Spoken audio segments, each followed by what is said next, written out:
Hey everybody, welcome back. Northernlion plays the Binding of Isaac Afterbirth Plus. We don't want that old save file. Old and busted, new hotness. Name the movie. That's right, it's Men in Black. 3JR1 ABJF. Sorry, my brain is just, it's getting started. It is 8:03 a.m. Relatively early. It's on the early side, at least. I have been up since 5:45 a.m. Not complaining, just you know, giving you some idea of why the cerebral cortex might be moving a little slower here. That's very good, though. Your cerebral cortex does not need to move very fast if you're going to get items like that on the regular. 5:45, just one of those weird times, you know? Like, it's like if I woke up at 5, if the baby woke me up at 5, I should say, it's kind of a given, you know? You feed the baby for half hour, 45 minutes, you go back to sleep. If you got the opportunity to, at least. But 5:45 is like, by the time you're done feeding that baby, it's gonna be like 6:30. Don't get me wrong, I think there's some value in sleeping, you know, like 6:30 to 8 or 6:30 to 8:30 or something like that, but you're also like, I'm kind of resigned to tiredness no matter what. I was hoping it'd be something like this. You're kind of resigned to the tiredness no matter what, right? You might as well just... I mean, the different philosophies. I'm kind of like a let it ride sort of guy. I evaluate at runtime whether or not I'm gonna wake up at the normal, or at the time when I'm originally woken up at, whether I'm gonna stay up. That's how I feel about that. This is probably not that practical if you do not have a newborn. Or the alternative, which I should acknowledge, which is maybe you have a newborn, but you also like have a, you know, full-time job that starts at a set time, in which case you kind of don't have a choice, I suppose. You know, if you, I mean, you have a choice if you get up way earlier than you're supposed to get up, I guess, but apart from that, you got kind of like an upper maximum, which I'm very sympathetic to right now. It's a little spooky here. The seed is not very good. Our rate of fire is genuinely bad. However, all we need... I was hoping that'd be a secret room. I think I'm gonna peep, even though it's a scary situation, I think I'm gonna peep our curse room here. This is a pretty poor outcome, obviously. But my thinking is, you know, we have red hearts right now, so we have a really good opportunity to get maybe an arcade. The arcade allows us to buy a bunch of spirit hearts. Or at least one spirit heart, just to basically pay for itself. But I am wary of the fact that we could get, like, kamikaze every time we press the spacebar. Or we could just constantly teleport, like, backwards here. It's a lot of fun. We have a lot of fun here. Constantly being teleported away from where I'd like to be. I do, like, okay, here's the thing. This is, like, such a low yield potential, but still liked it a little bit. Thought maybe we might be able to get, like, a spirit heart from the fire, but pretty low percentage. Anyway, Technology 2 is not good, except for those times where it's extremely good. I really thought we were going to get tagged there. Let me put it this way. The better your run is, the better Technology 2 is. Life's not fair like that. Sometimes things scale with your aptitude and the quality of the situation you find yourself in. 2 of clubs. Actually pretty good. So this is an item that the worse off we are, the less good it's going to be. But if we could actually pick up some damage and rate of fire, we'd be pretty happy with it.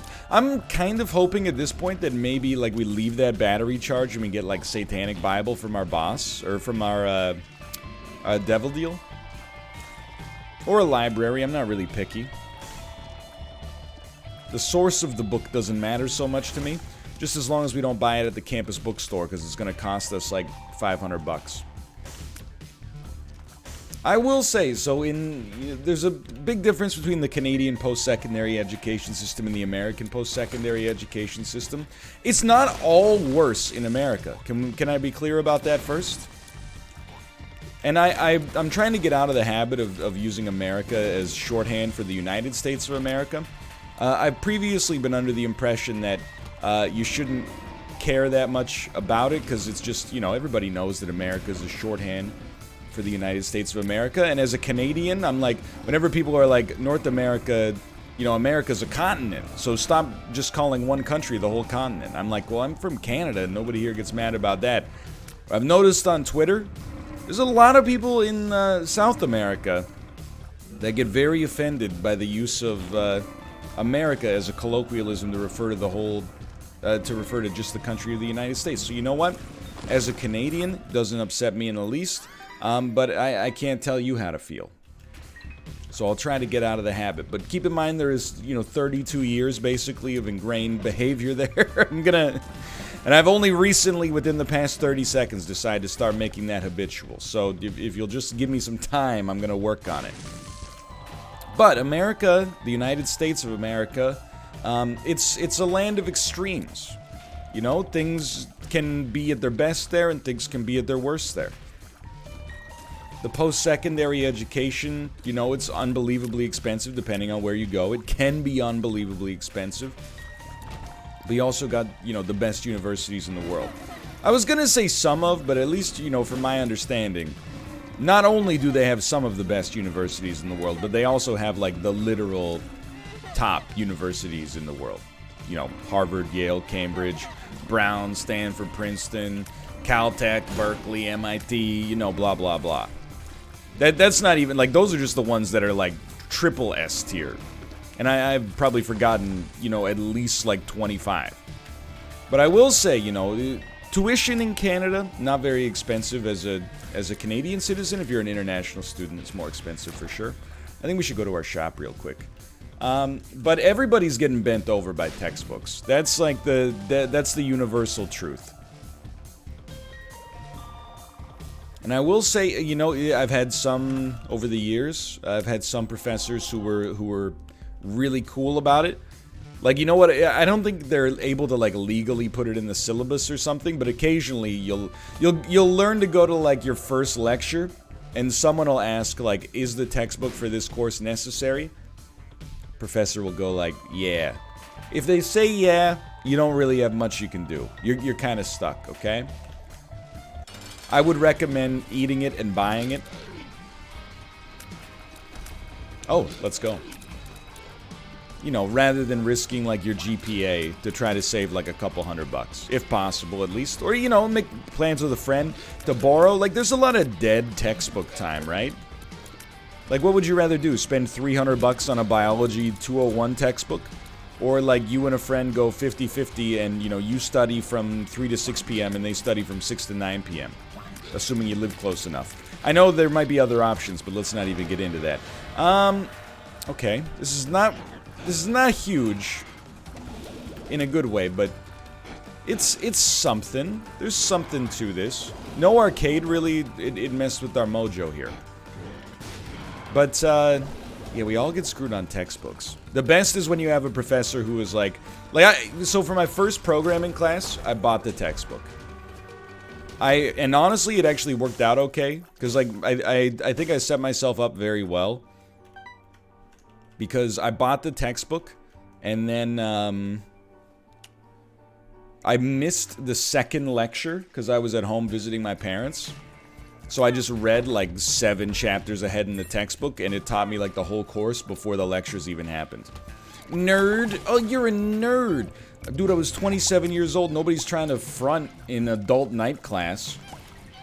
Everybody in adult night class is either a nerd or, you know, trying to pick themselves up. I get it when you're, you know, 19 and you're in college. You're like, I gotta worry about my perception, you know? We're beyond that, you know, when I started going to programming class. But anyway, I think it set me up very well. And then I also learned perhaps the most valuable fiduciary lesson of all, which is, for most programming classes, you don't need to buy the textbook. You just need to go to Stack Overflow whenever you have a problem and learn thusly. Hold on, my cat Tomo, as is typical, for 2 hours he's been fine, but now he's like, I gotta leave. I can't be in here. Let me Let me just hit the escape button. No need to pause. It'll be fast. Hello, Tomo. Tomo. Go ahead, sir. By all means. But yeah, we all get hosed by the textbook industry. It's crazy, dude. Like, I thought it was... No, that's... I was gonna go in a weird direction. I was like, I thought the free market was supposed to exist, but I guess honestly... Well, it's not really like... Oh, I don't know. I'm not an economics guy, like, whatsoever. That's why, like, because I don't know anything about economics, I think I should just get into crypto. It always goes up, dude. Or at least when it goes up, people talk about it. When it goes down, nobody mentions it at all. It's a can't-lose investment.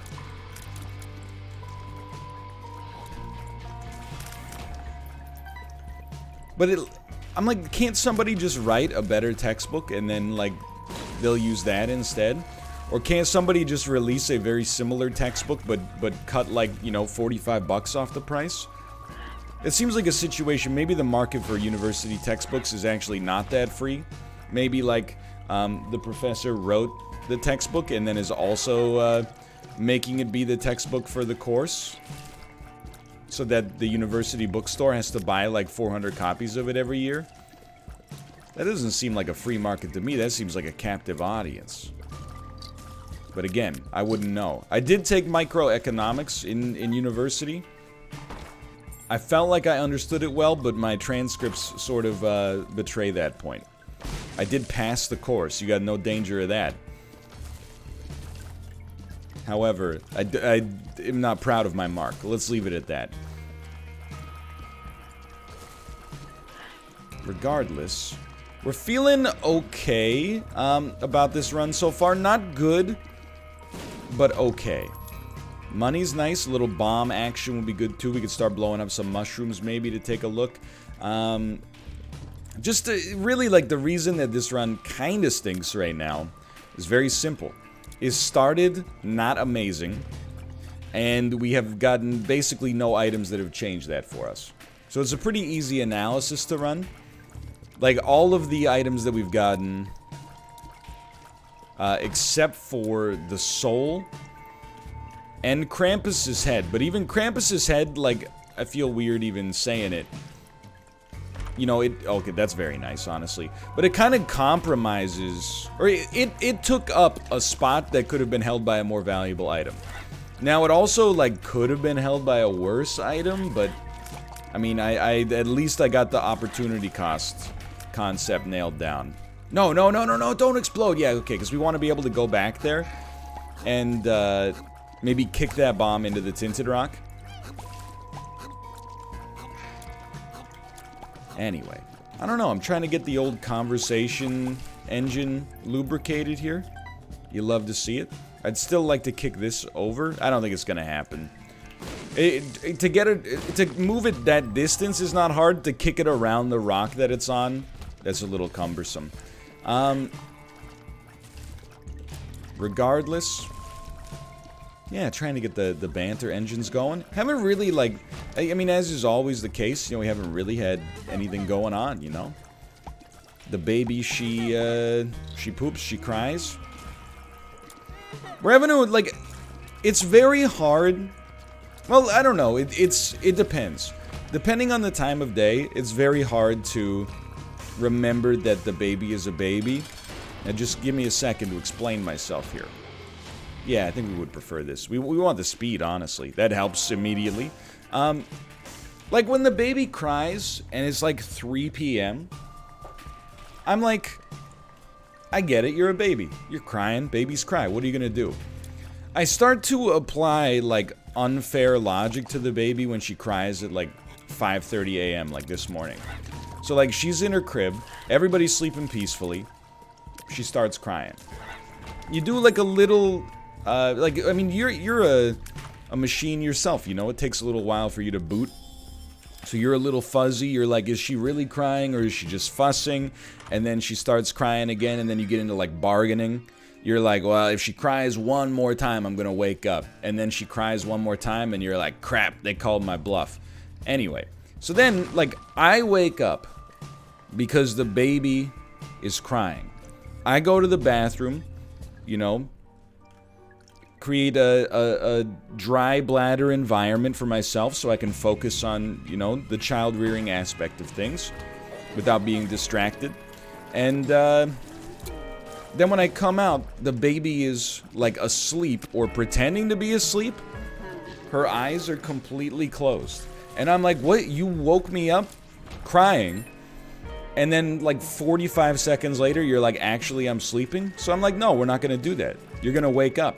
So then I start, you know, taking her out of her sleep sack, which is not a euphemism. It's a product that is kind of like a full body blanket situation. And, you know, she's got the audacity to yawn at me when I'm taking her out of the sleep sack. What do you mean you're yawning? You were openly like weeping less than 90 seconds ago. How does this happen? And then, like, I mean, some of this stuff, the baby logic, it doesn't hold up to adult scrutiny. Let's put it that way. You know, so I take her out of the sleep sack and I you know, start changing her diaper. There's like a little poo in the diaper.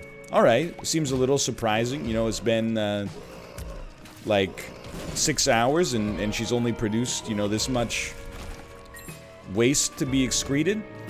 No, because as soon as I take her diaper off, she lets loose, like, you know, the battle of Helm's Deep. You know when the Uruk-hai is carrying the explosive and he runs into the gate and then all the water rushes? You get the idea. I don't need to be more graphic, I suppose, in my description, but like, it just, you know, if an adult did that, first off, you would be like, what is this to begin with? This is kind of a twisted interaction. But, you know, if you're into it, I guess you're into it. But then as a, you know, adult-infant situation, you're looking at it and you're going like, why would you wait until I am, you know, less than a foot away from the moment of impact in order to unleash that kind of torrent? It just seems rude, you know? It seems like you're playing a prank, is what it seems like. It's like, you're like, check this out. First I'm gonna cry, and then when he wakes up, I'm gonna pretend to be asleep. And then I'm gonna cry when he wakes me up, like, how dare you wake me up. And then I'm gonna bait him with a little joke poop. And then when he tries to change my diaper because he's a nice guy, I'm really gonna, you know, let loose the flood. Just rude, honestly. Babies, you know, they're very selfish.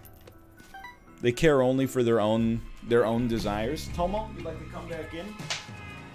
Speaking of which, hold on, I'm on my headphone cord here.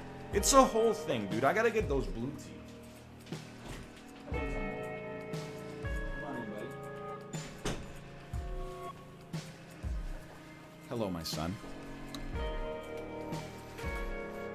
How long have I been on this floor? Like 100 years? Or if we had 2 Curse of the I don't know where I am's in a row? I don't know.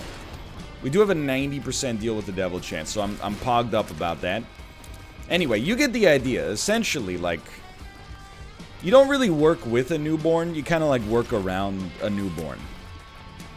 A newborn is like having, you know, one of those like classmates where you get assigned them for a group project because, you know, you're like the last 3 people in class.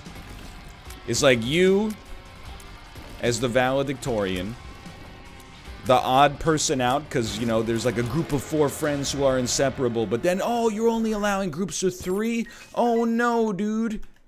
You find out real quickly, like, who's the Apex Legends cast-off. I think it's tricky. I think we're gonna take Little Brim. Yeah, it's not, I mean, it's touchy. It's touchy. I'm just, because we got golden bombs now. Oh, we've already been to our second secret room, but we might as well at least try these. So it's like you, a group of 4's least favorite friend, and then the kid who was sick that day. You make up a group project. You're like, I'm just gonna do it, but, like, I need you to do something. So, like, if you could just, like, make the title page, that would be ideal. And then, like, it's the day of the presentation, and you're like, hey, I did, like, 10 hours of work for this. Do you have the title page? And they're like, oh, sorry, I forgot. That's what a baby's like. But then the flip side of it is, like, you love them like as much as you've ever loved any other human being on the planet. You're like, that's okay, I knew you weren't gonna remember the title page. It's okay, I don't hold you to the same standards that I hold normal people to. You got a special set of circumstances. I mean, I guess my initial problem is that I shouldn't be trusting somebody who poops their pants like 6 to 7 times a day to, you know, interface on the level that, you know, would make us both happy. Oh, I'll take it. Like, if you poop or pee your pants now and then, sure. You know, I'm not the arbiter of incontinence. It happens, I'm sure. But if you're just kind of letting it, you know, open fire... That's where I got an issue. I actually... So, we haven't gotten to this point yet. It's years away, right? But, like, potty training, I'm still... I know that I went through it. But I'm still at the point where, like, it makes no sense to me. Like, the toilet lobby has done an amazing job. Because... it's like the, I guess, it's like the most natural thing to do, to just kind of poop in your diaper, right? But as an adult, I've been pooping in the toilet for so long. I'm eating, stop talking, like, okay, come on, it's a natural bodily function, get over it. But I've been pooping in the toilet for so long, the idea of pooping or peeing in a diaper on purpose is just, like, kind of disgusting to me. You know, if that's what you want to do with your bowel habits, is honestly none of my business. I don't really care. But, you know, the feeling for me of imagining defecating in my own shorts and then just kind of like stewing in it until somebody was like, you know, don't worry, I'll get that for you. It's unpleasant, right? So I'm like, why do you... Don't get me wrong, I know why you have to potty train, because you don't want them to poop their pants forever. But, like, why don't they just go, like... Why don't toddlers just go like, oh, that makes sense, yeah, I'll sit on the toilet. Like, it doesn't seem like one of those things that to me right now as an adult feels like a skill you have to learn. It's just a decision you make. So whenever I hear like, oh, my kid's not having a good time being potty trained, I'm like, really? Have you tried explaining to them that instead of sitting in their own feces, they could just dump them into the toilet, hit a button, and then like walk away? Well, they wash their hands, but you get the idea. It just seems like that's a choice that any rational person would make. Obviously I'm wrong, but like, don't you feel the same way? It's like when you gotta teach a kid to walk or talk. Makes perfect sense that it's hard. There's a lot of muscles, a lot of brain power involved. You know, it's not an easy thing. You know, even like we're celebrating these milestones right now where like, you know, the baby doesn't really repeat what we say, but she'll make like different vowel sounds sometimes. So she'll go like, ah, and I'm like, yo, that's an A. And then I'll go, oh, oh. And if I do that for like an hour, sometimes by pure luck, I think, she'll go, oh. And I go, this is the smartest baby on earth, dude. It's crazy. Pretty soon she's gonna be streaming. I guess we didn't need a bomb there, huh? We don't really need the keys either, though.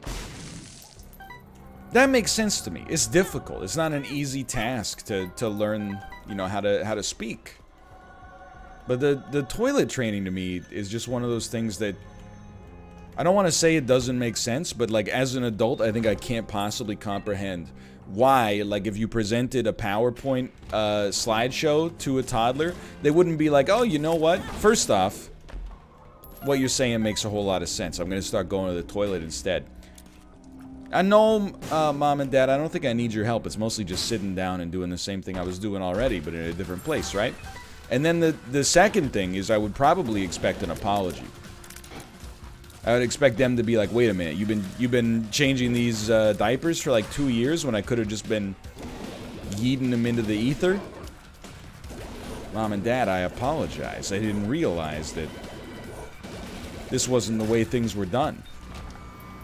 Like, I know that babies, I don't want to, and toddlers, I don't want to say they don't think, but you know, they don't reason in the same way that adults do. Like, if you asked, like, an 18-month-old, or if you could somehow tap into their thoughts, do you think that they think their parents are just pooping their pants all the time? Like, if your dad's, like, you know, a surgeon, you think he's like, all right, time to go to the hospital. Sorry, you know, I had a lot of milk for breakfast. But I don't care. If you think that's disgusting, you gotta get over yourself. Who's the Puritan? Well, I spend all day posting not safe for work stuff on Twitter, but as soon as you talk about a bodily function that all human beings do every day, that's where I tap out. Get over yourself. Anyway, it's just a funny thought. Like, imagine if we did just do that. Imagine if you were, you know, in court and you were just like crapping yourself, and then you were the judge. Wouldn't that be humorous? That'd be kind of, I mean, it would just be, it'd be stinky, but I guess you'd get over it. Anyway, I don't know. I guess they won't listen to reason. Because, I don't know, maybe there is like a set of skills you learn or something like that. I don't know. Like, I almost want to Google, like, why is potty training hard? Because it feels like there's, am I wrong that from an, I don't think I'm wrong. Look, there's very few things in this life I'm an expert on. Defecating, you know, in a, not from a medical standpoint, but, you know, from a lifestyle standpoint, I understand. I think I can speak on it with some authority. I've done it, you know, 1 to 2 times a day for at least the last 20 years. Now, it just seems to me like there's no logical benefit to doing it, oh yes, of course we'll take this. I don't think we want that, but there's no logical benefit to just doing it in your diaper. Like, it's not easier cleanup. It's easier cleanup than just letting it fly, but it's much harder cleanup than doing it in the toilet. It also, I mean, more convenient? I don't know. So it's kind of convenient to be able to, you know, if you don't enjoy what you're doing right now, you can be like, hold on, just a second, I'm going to use the bathroom. Nobody's going to tell you no. As an adult, at least. When you're in school, sometimes teachers have, like, weird power trips about it. Only one person can be allowed to have to urinate at the same time in my class. Well, maybe you should take it up with the Ontario Premier in the 1990s, Mike Harris, because I thought we were supposed to be in classes of, like, 15 people, but instead I got 35 kids sitting next to me. I'm sure, you know, you're a math teacher, or at least, not to be rude, an arithmetic teacher.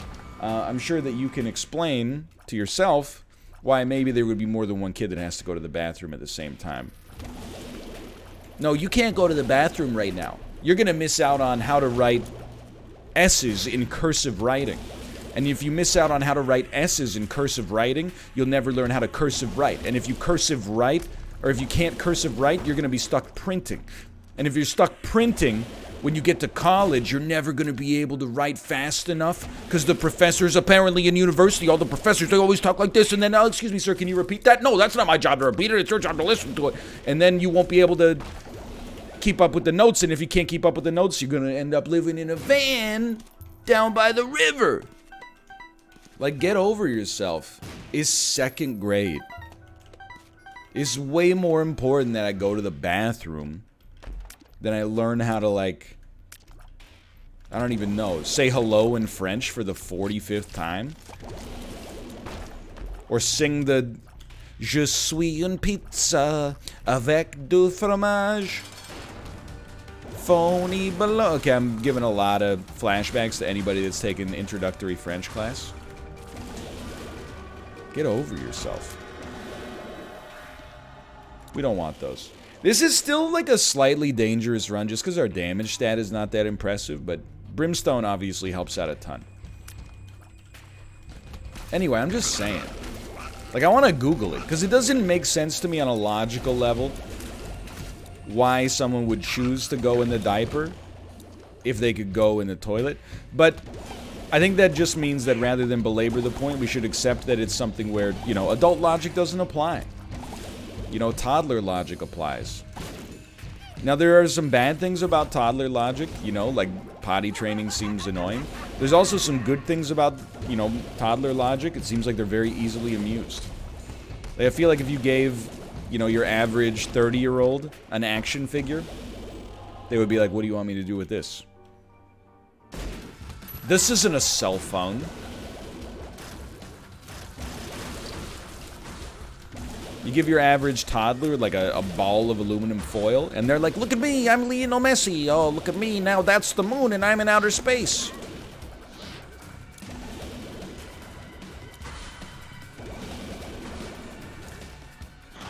And you know what? We as adults, we create that space for the imagination. Because I think when a toddler's mind is quiet, or a child's mind is quiet, they use their imagination. When an adult's mind goes quiet, it's like dangerous, because we start thinking about all this stuff we gotta do. And like Brett Hull said, and guess what? It's never gonna end. I think one thing I've come to accept about adulthood is that I'm glad I'm not the kind of person that is like very OCD-esque. I say it just for lack of a better term. I don't mean, you know, related to the actual illness of obsessive-compulsive disorder, but you know, I'm glad I'm not one of those people. Like, I feel like I can't relax unless everything is done. But I think that's a common adult feeling. But I've come to realize that the flip side of that is there's always more to do, you know? It's just every day, there's like urgent stuff that is unusual but has to be done immediately. And then there's your normal daily tasks which are required for maintenance, you know? Cooking your meals, doing the dishes, you know, your daily work, any chores you might have to do, commutes, etc., etc. So that stuff always has to be done. And then on top of that, you know, you got optional stuff that maybe needs to be done once a week. Maybe you want to vacuum. Maybe you got to do some laundry, etc., etc., etc. And then you got stuff that you got to do like once a month, like pay whatever bills, usually monthly, maybe bi-monthly. And then you got stuff that you got to do like once a year, which is, you know, like I'm dealing with right now. You know, we got some stuff around our home that for like warranty purposes we gotta go catalog and take photos of, and like you know, we got insurance renewals because we moved in like roughly a year ago and stuff like that, and you know, car insurance and so on and so forth. And then, you know, on top of that, you've got kind of like background level stuff that you just kind of like long-term projects that you're like, one day I'm gonna get to that. And for some people that's like, I'm gonna learn how to paint. And for some people it's like, I'm finally gonna lose those 20 pounds, which is kind of where I'm at right now, but it's not really the right time. Either way, I'm just saying, you know, like as an adult, you kind of always got something to do. You just choose what's, you know, what you're doing in the moment. Let's put it that way. So there's no reason not to take the bone heart. I don't know, it might sound like negative. Maybe it all sounds overwhelming. I can understand that, but, you know, I don't want to infantilize people. You just, you know, you take it one day at a time. And it's kind of like the same way that I feel about, like, the lockdown and the virus and stuff. And people are like, I'm so sick of this virus. I'm like, okay, you know, what are you going to do? Like, if you're sick of virus, can you do us all a favor and just, like, quietly be sick of it instead of throwing, like, a 400-person wedding and making us all have to deal with it a lot longer, yourself included? We don't need to get into it. I'm just saying. It's the same. You know, I understand that there's some, you know, what's the word I'm looking for? You get disaffected as an adult sometimes. You can get very nihilist, you know?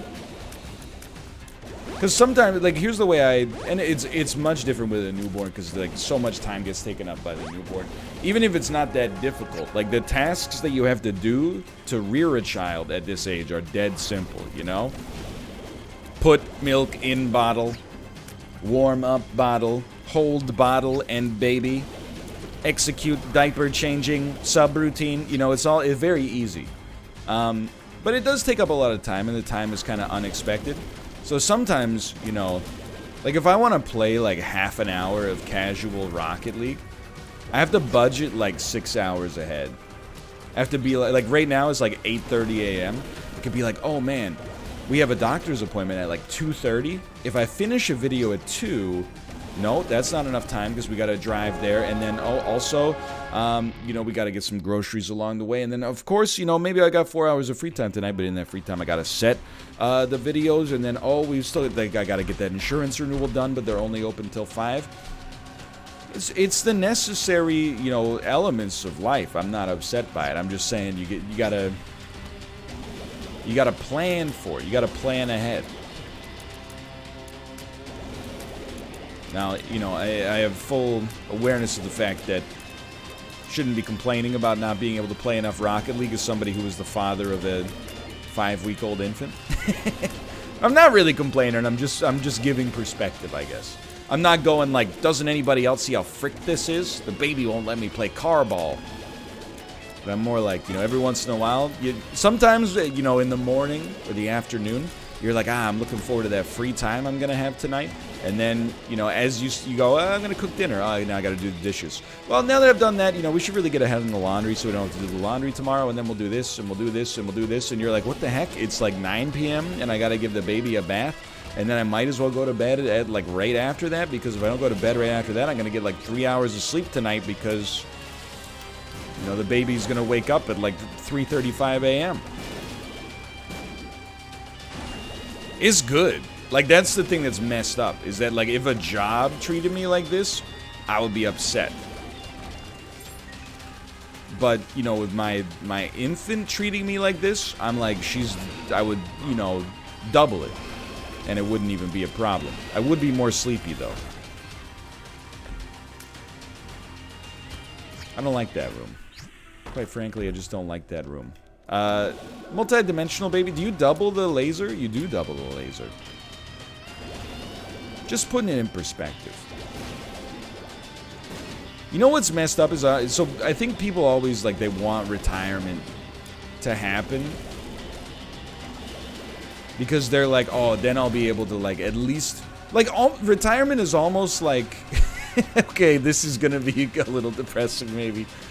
I'm like, I feel like when you retire, you're like, instead of going to work 7 hours a day, or 8 hours a day, or 9 hours a day with a 2-hour commute, I can finally take those 9 hours and just do the 9 hours of, like, household labor I have. And then maybe have time for like 2 hours of gardening. But the thing is, I think you also just miss it. I think you miss the hustle and bustle. I think the human mind is conditioned, I don't want to say designed, I'm going to say conditioned to be occupied like that. Does you ever, like some days, not so much with YouTube because I'm, like, you know, so stimulated from playing video games and talking simultaneously, like, in all honesty, I make fun of it, but it's a very fulfilling job where essentially moment to moment you can do whatever you want, right? But some days I'll be like, I don't really feel like recording a Fall Guys today. And I'm like, I can't wait until, like, you know, the work day's over and then I can actually do what I really want. And then, like, what I really want is, like, to spend 35 minutes looking for something on Netflix to watch, then putting on something and looking at my phone for the whole time that it's on, and just going, Like, there's a great meme, I know how that sounds, but there's a great meme that's like, you know, I'm so sick of looking at work screen. Can't wait till I can go home and look at home screen. Now, to be fair, you know, you're dealing with different, programming on each of them, you know? But there's some humor, even if it's not 100% true that it's exactly the same situation.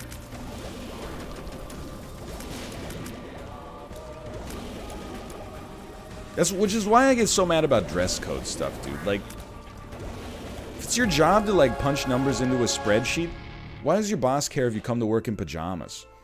What's the computer gonna be like? I don't think that you're the client I'm looking for. It doesn't make any sense. Anyway, Thanks for watching. I hope you've enjoyed it. If you did, click the like button. Helps it a great deal. Of course, subscribe if you want to see more in the future. For now, thanks for watching. I'll see you next time. See ya!